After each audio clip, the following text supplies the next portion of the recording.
Hello everyone. Welcome back to our channel and thank you for checking out this video. For our tutorial today, we will talk about Worksets and Revit.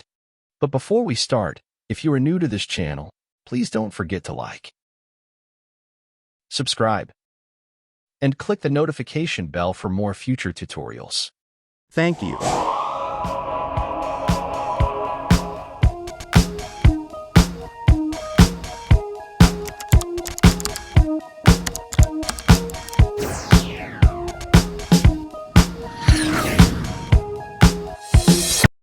Worksets are like layers wherein projects can be subdivided within Revit models.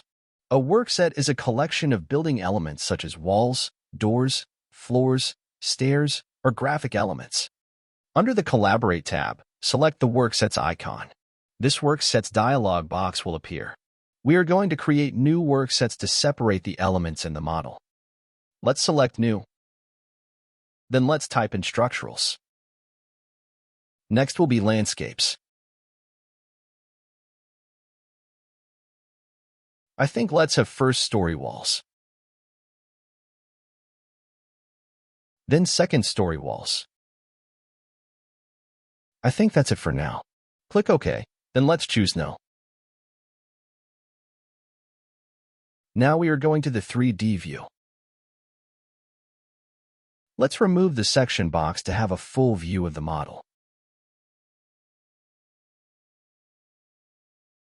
We are going to set it to hidden line just to have a neutral look of the model. Next is we are going to isolate the elements that we are going to include in the new worksets that we have created.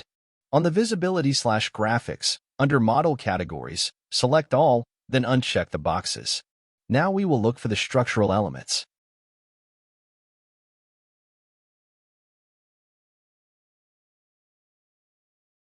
Let's select them all and check the boxes.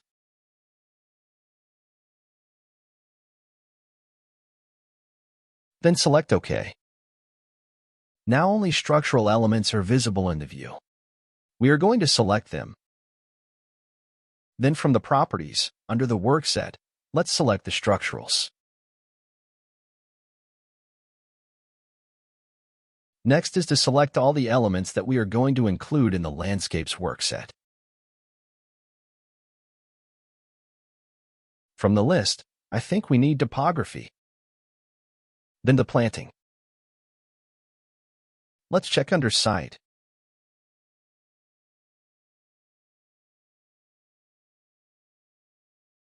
Okay, seems like we don't need it. Do the same, select the elements that we are going to include in the Landscapes workset.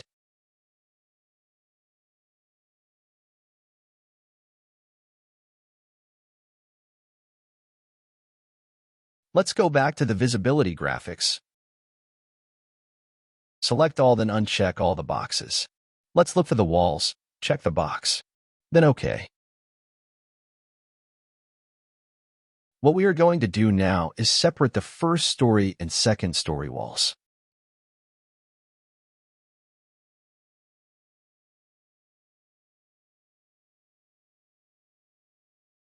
Let's go to the workset first. We are going to close the first story walls workset.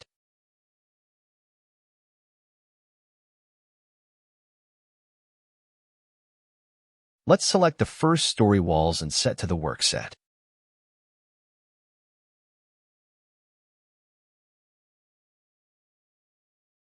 Once we have set the workset to first story, it will be hidden because we have closed the workset.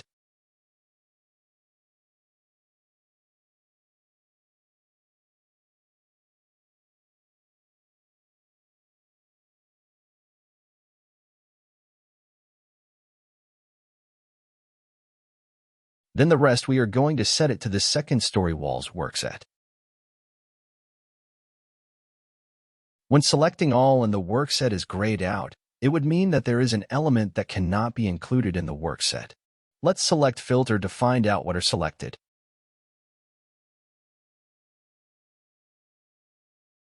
We are going to uncheck Other category from being selected and leave on the walls. Now we are able to set the workset.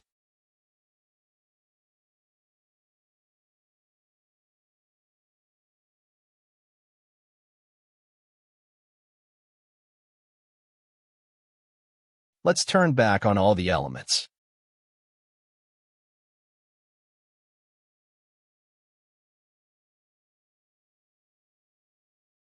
Now we are going to show this feature in Workset.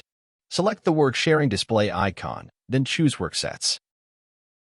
It will display in colors based to the assigned workset. This feature makes it easy to identify if elements are set correctly. If we select Work Sharing Display settings, it is going to show the list of workset and the color that is assigned.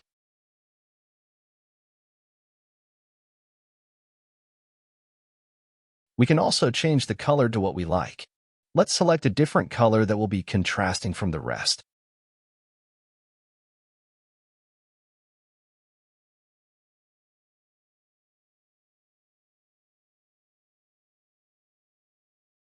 Now we can check if there is an element that is not set correctly.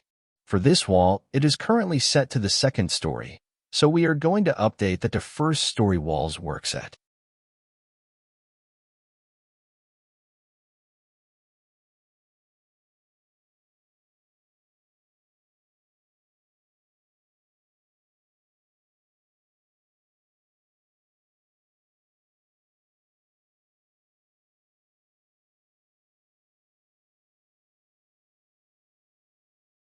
Let's open the workset list, then turn back on the first story wall's workset to have a complete model.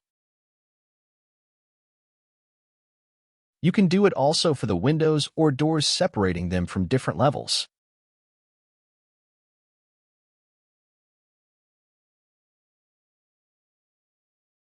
Other features here are the model updates, then owners, so here it is going to show in colors based on who are working on a particular element. When hovering the cursor, it will show the names of the creator, the last update, and the current owner.